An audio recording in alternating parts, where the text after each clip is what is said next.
데살로니가전서 2장 17절부터 3장 10절까지 말씀을 저와 여러분이 한 절씩 교독하겠습니다. 형제들아, 우리가 잠시 너희를 떠난 것은 얼굴이요 마음은 아니니 너희 얼굴 보기를 열정으로 더욱 힘썼노라.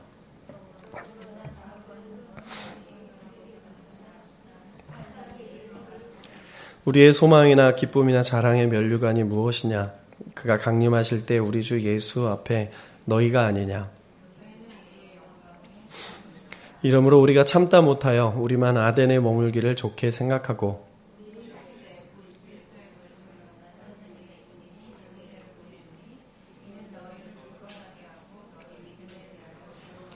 아무도 이 여러 환난 중에 흔들리지 않게 하려 함이라. 우리가 이것을 위하여 세움받은 줄을 너희가 친히 알리라.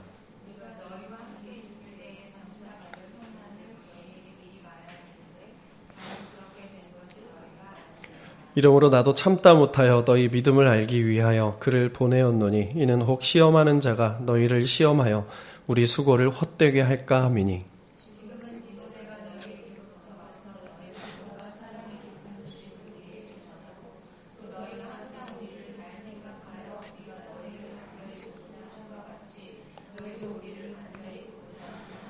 이러므로 형제들아, 우리가 모든 궁핍과 환난 가운데서 너희 믿음으로 말미암아 너희에게 위로를 받았노라.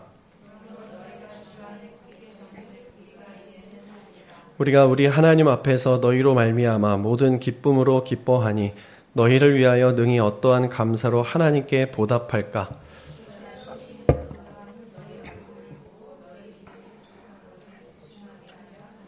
아멘. 사람을 인간이라고 하는데요. 한자로 이 간자는 사이와 관계라는 뜻입니다. 곧 인간이라는 것은 관계적인 존재라는 것을 우리는 잘 알고 있죠.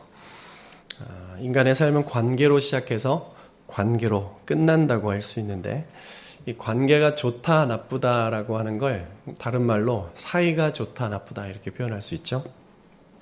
사이라는 것은 사람과 사람 사이에 빈틈없이 딱 붙어 있는 것도 아니고 그렇다고 너무 멀리 떨어져 있는 것도 아닙니다. 적절한 거리를 유지하고 있다는 의미라는 것을 우리는 잘 알고 있죠. 영남대학교 배영순 교수가 칼럼에서 이런 글을 썼어요.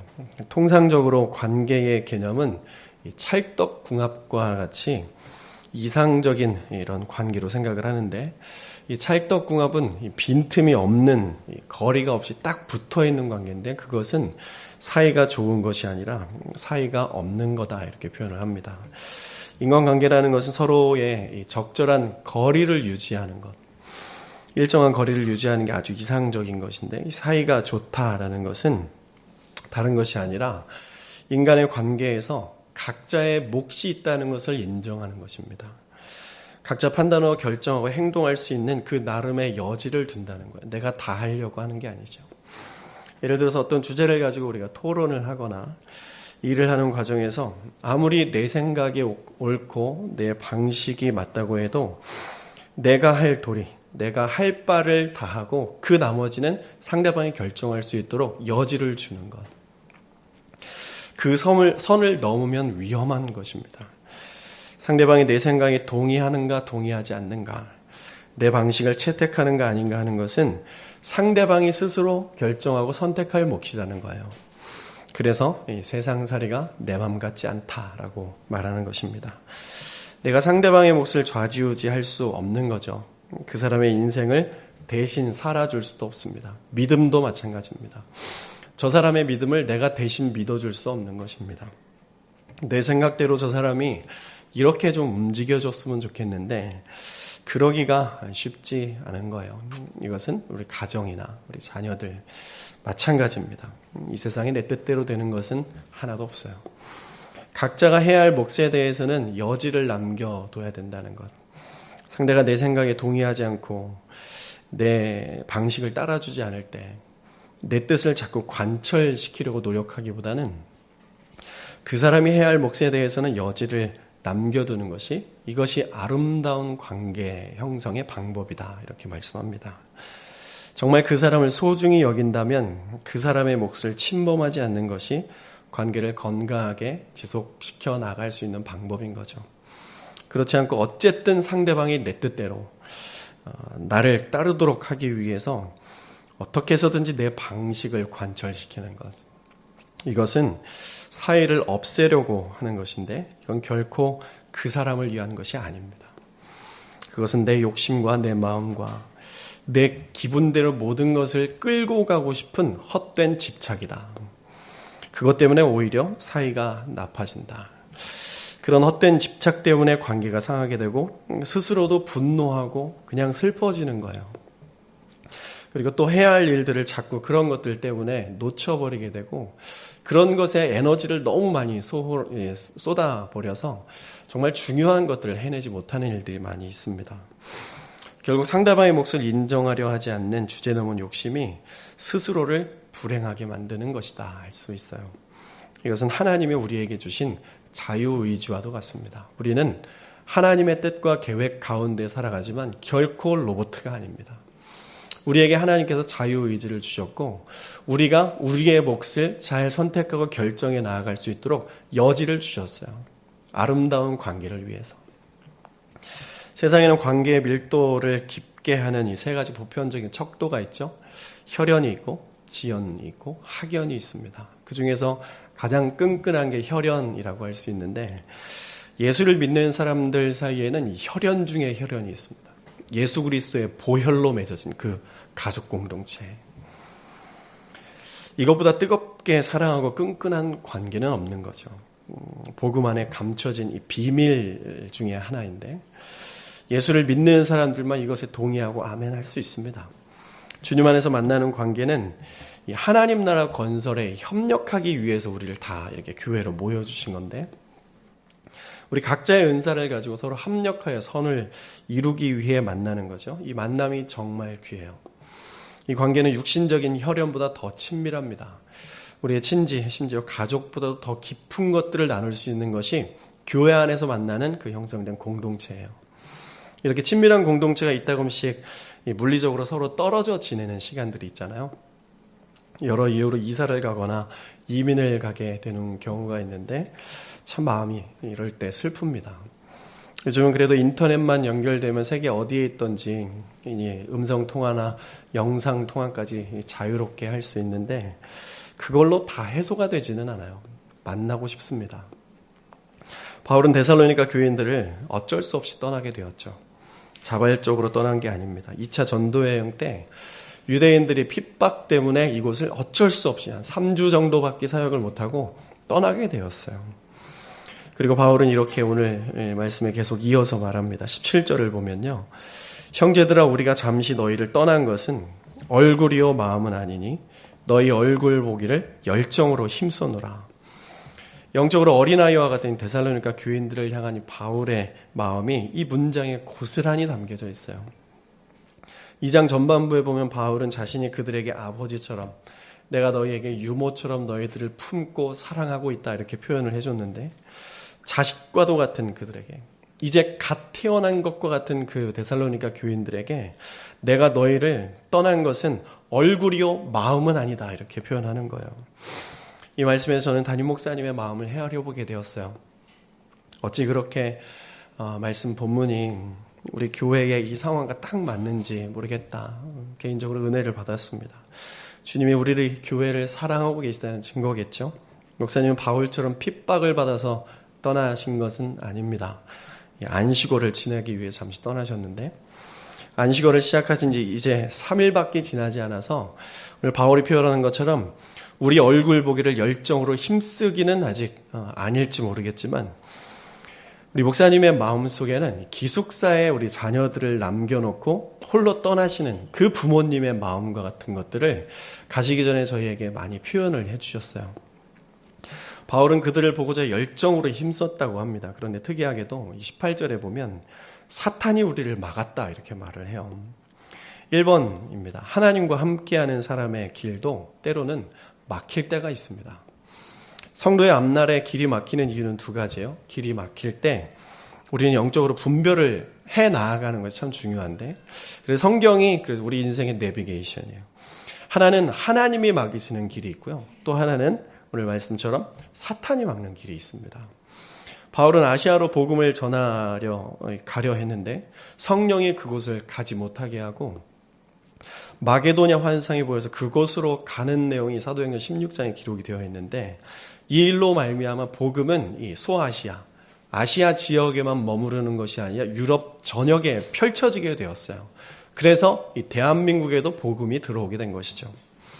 우리 인생에 어떤 길이 막혔을 때 그 시간들을 지난 후에 이렇게 되돌아보면 하나님이 막으시는 것에는 반드시 이 복음의 진보와 신앙의 성장이라는 것이 있습니다. 믿음이 좋아진다는 거예요. 사탄이 막는 것은 복음의 진보를 막는 장애물이 있는 것입니다. 저의 경험을 예로 들어 죄송한데요. 저는 이성교제를 할 때 늘 결혼을 전제로 교제를 시작을 했습니다.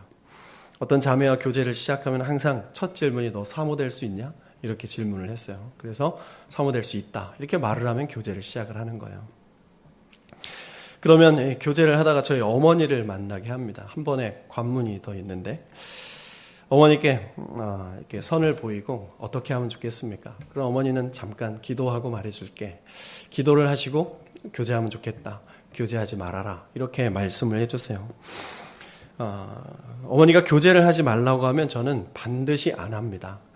어머니께 해드릴 수 있는 것이 어머니의 말씀에 순종하는 것밖에 없다는 이 생각이 있어요. 그래서 어머니가 어떤 말씀을 하시든지 그대로 순종하는 그런 삶을 살아왔는데 저희 어머니는 그렇게 생각할지는 모르겠어요.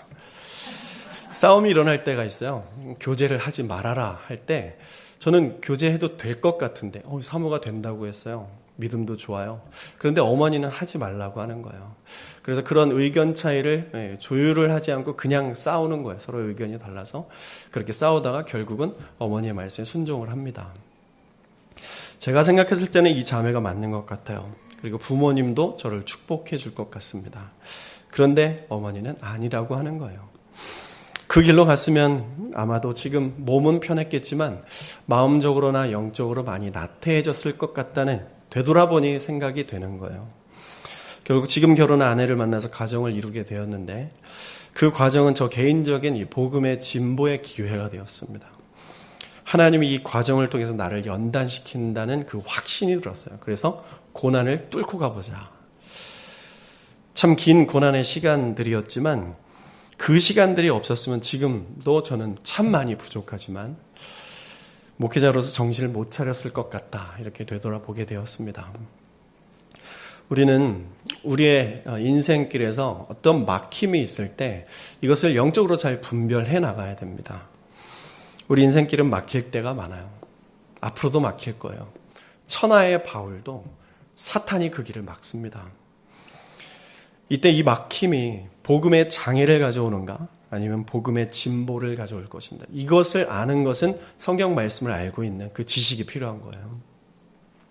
이것을 미리 예측해서 복음의 장애를 가져온다고 생각되면 내 몸과 마음이 편할 것 같아도 빨리 포기하는 것이 좋습니다. 그리고 복음의 진보가 있을 것 같다 생각이 되면 고난이 예고가 되어도 인내하고 주님 붙들면서 그 길 걸어 나가는 거예요. 인내는 쓰지만 그 길 걸어 나갈 때 열매는 아주 달 것입니다. 이 문제 앞에 주님이 함께 해주시는데 큰 산이 내게 있다 한들 그게 무슨 문제가 되겠습니까? 예수 그리스도와 함께 평지로 만들고 나아가게 될 거예요. 우리의 복음의 진보로 말미암아 하나님 나라가 임할 것입니다. 그리고 우리를 통해서 영혼이 구원될 거예요. 바울은 이런 상황에서 먼저 데살로니가 교인들이 믿음이 흔들리지 않도록 영적인 위로자 디모데를 보냅니다. 3장 2절 3절 같이 읽겠습니다.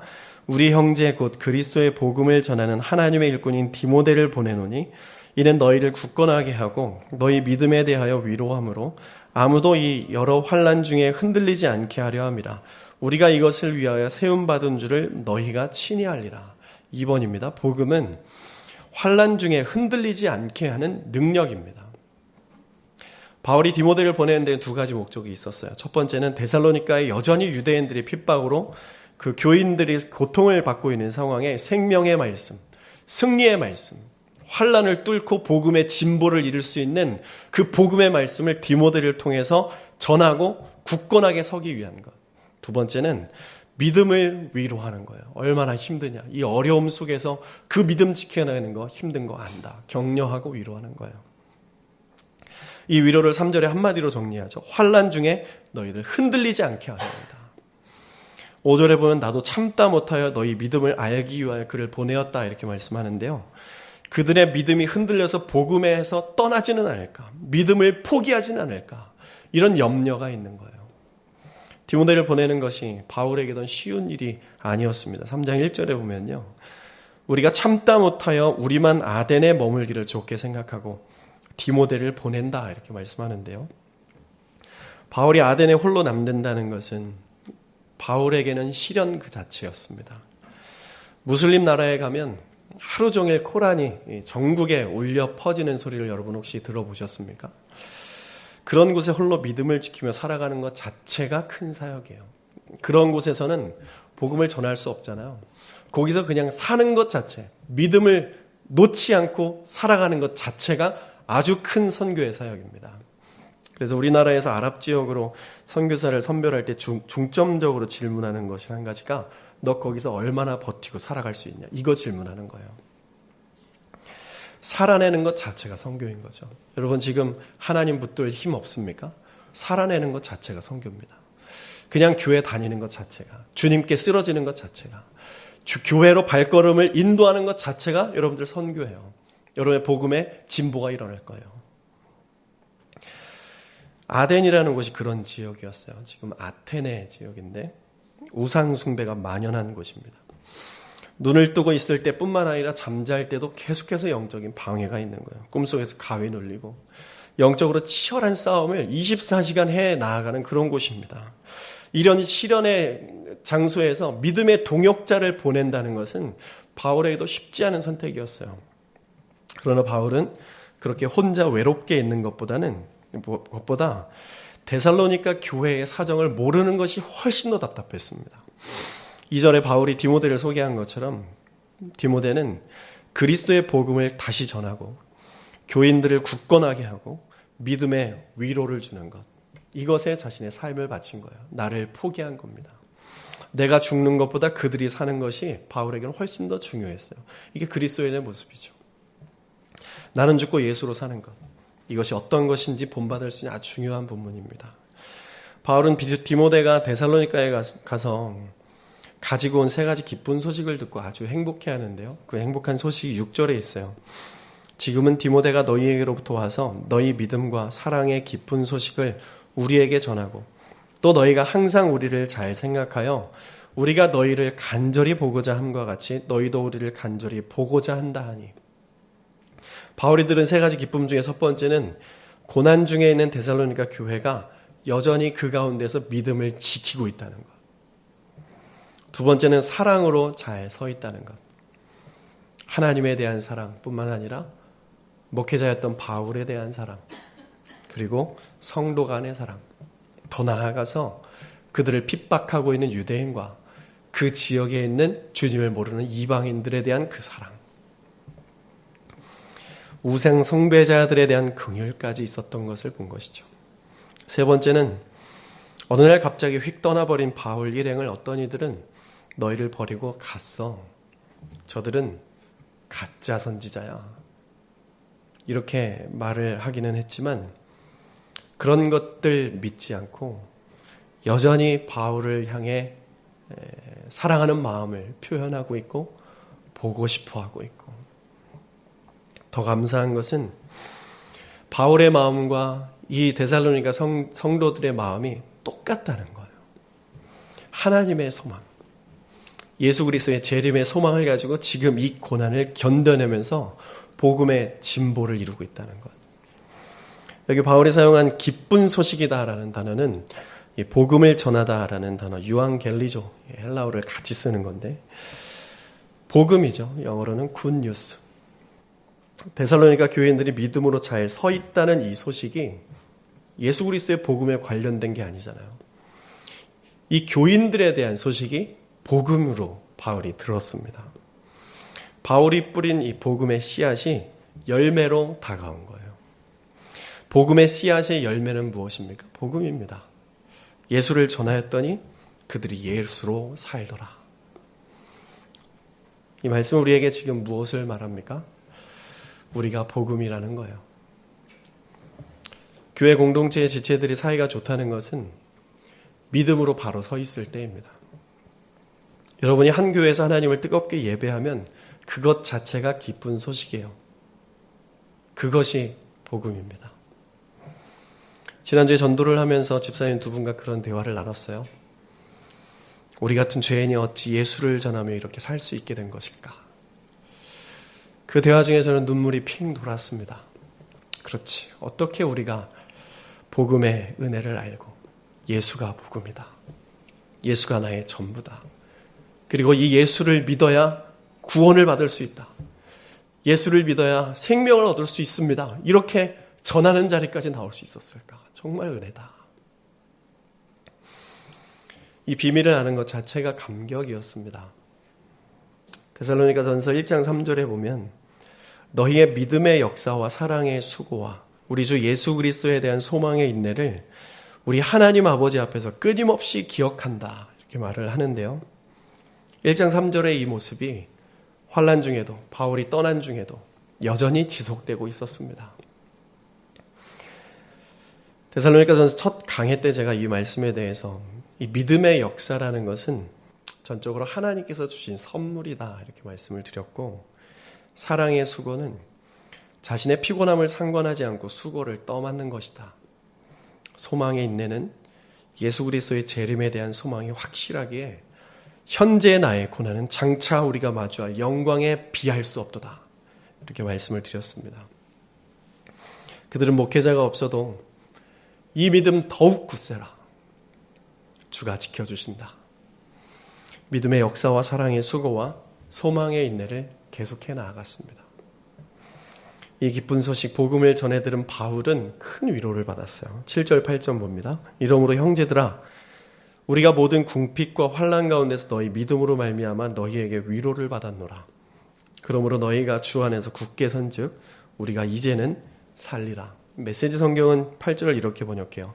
여러분의 믿음이 살아있다는 것을 알게 되었으니 이제 우리가 살겠습니다. 데살로니가 지역에 세워진 교회는 다민족 다문화 교회였습니다. 사회와 문화와 인종이 다른 사람들이 한 가정에서나 있을 법한 사랑으로 서로를 대하는 새로운 공동체가 복음의 진보와 영적 성장을 계속 이루고 있는 거예요. 신앙의 성장은 사람 때문에 되는 것이 아니라 하나님 때문에 되는 것입니다.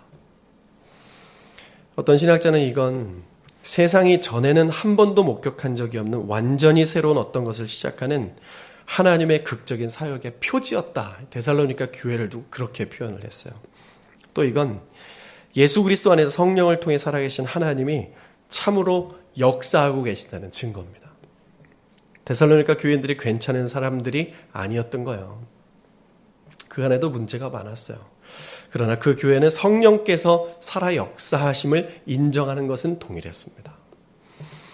우리 교회가 그런 교회 되어야 합니다. 바울은 그들을 통해서 예수님을 본 거예요. 디모데에게 전해 들었지만 전에 들은 것이 아니라 본 것처럼 확실하게 말할 수 있었습니다. 하나님의 통치가 나에게 있는 것처럼 그들에게도 있구나. 하나님의 나라가 그곳에 이루어지고 있구나. 주님 다시 오고 계시는구나. 주님이 저들을 사용하시겠구나. 마지막 3번은 목회자는 성도가 믿음으로 사는 것을 보고 위로를 받습니다. 하나님이 자신에게 맡겨준 양들이 믿음으로 살고 쓰러지면 예수의 이름으로 또 일어서는 것. 예배를 통해서 주님께 한 걸음씩 나아가려고 하는 그 발버둥. 그거면 충분한 거예요. 세상에 어떤 사람이 성취한 부귀영화가 목회자에게는 부럽지 않습니다. 자신에게 하나님 맡겨주신 양들이 주님 앞에 한 걸음씩 한 걸음씩 더디지만 나오려는 그 모습을 보는 것 자체로 이미 모든 것을 다 얻은 것이죠. 바울은 데살로니가 교회에 위로를 주려고 했는데 오히려 위로를 받았어요. 디모데를 통해서 그들의 믿음이 세워지기를 바랬지만 그들은 믿음이 세워질 디모데가 필요한 것이 아니었어요. 주님과 함께 계속 믿음의 진보를 스스로 이루어가고 있었습니다. 오히려 그 모습에 위로를 받은 거예요. 메시지 성경의 9절 10절 마지막 말씀을 읽어보겠습니다. 우리가 여러분으로 말미암아 하나님 앞에서 누리는 이 기쁨을 두고 어떻게 하면 하나님께 제대로 감사드릴 수 있을까요? 우리는 우리가 할 수 있는 일을 합니다. 곧 밤낮으로 기도하며 여러분의 얼굴을 다시 보게 되는 기쁨을 선물로 주시기를, 여러분의 믿음이 흔들릴 때 우리가 도울 수 있게 해 주시기를 구합니다. 바울은 두 가지 기도 제목을 내요. 교인들의 얼굴을 다시 보는 기쁨, 그들과 서로 얼굴을 맞대고 나누는 교제, 그리고 믿음이 부족한 것도 내가 가서 보충해 드렸으면 좋겠습니다. 영적인 공동체가 서로 얼굴을 맞대고 피차 안위함을 얻는 관계면 그 교회는 사이가 좋은 거예요. 특별히 우리 교회는 지금 더 주님 앞에 엎드려야 합니다.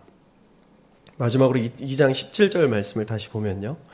너희 얼굴 보기를 열정으로 힘써노라. 이 부분 메시지 성경으로 보면, 사랑하는 친구 여러분, 우리가 여러분을 얼마나 그리워하는지 아십니까? 우리가 여러분을 얼마나 그리워하는지 여러분은 상상도 못할 겁니다. 바울의 이 마음이 데살로니가 교인들에게 어떻게 전달되었을까요? 소통의 핵심은 진정성인데 17절에는 바울의 진정성이 담겨져 있어요. 이 진정성이 데살로니가 교인들에게 전달만 되면 바울은 안 와도 돼요. 이들은 그대로 받았으니까. 담임 목사님은 안식월을 시작하시기 전에 여러 번 이런 마음을 비추어 주셨어요. 그리고 지난 주일에도 광고하시면서 그렇게 말씀하셨죠. 하나님을 신뢰하고 교역자들을 신뢰하고 성도들을 신뢰합니다. 성도들을 신뢰한다는 말을 세 번째로 했지만 이 믿음이 맨 앞에 와도 무색할 정도로 우리 성도들을 굉장히 신뢰하고 가셨습니다. 인간적으로는 목사님과 사모님 육신의 쉼을 위해서 제 자비를 들여서 하와이나 몰디브 이런 데를 좀 보내드리고 싶었어요. 근데 문제가 두 가지 있잖아요. 저한테는 그런 재정이 없어요. 그리고 목사님도 그걸 원하지 않으셨습니다. 본인은 모세가 시내산에 올라가서 하나님을 만나 40일을 지낸 것처럼 그렇게 안식월을 보내기 원하신다고 말씀하고 가셨어요. 이 말씀 속에 어떤 진정성을 저는 보았냐면, 하나님이 맡겨주신 판교 소망교회에 속한 모든 영혼들과 더 깊은 교제를 나누고 싶다. 그리고 우리의 믿음이 부족한 것을 채우고자 하는 열정이 담겨 있어서 이 안식월을 허투루 쓸 수 없다. 내가 더 하나님을 만나야 된다. 이 마음을 저에게 전해주고 가셨습니다. 우리는 남겨진 성도로서 오늘 우리에게 주시는 말씀처럼 살아가야 합니다. 목사님이 그동안 우리에게 얼마나 많은 위로를 주셨습니까? 하나님의 말씀으로. 목사님이 주셨으면 이단이잖아요. 목사님을 통해서 하나님의 말씀으로 우리에게 참 많은 하늘의 지혜와 하늘의 양식을 공급해 주셨어요.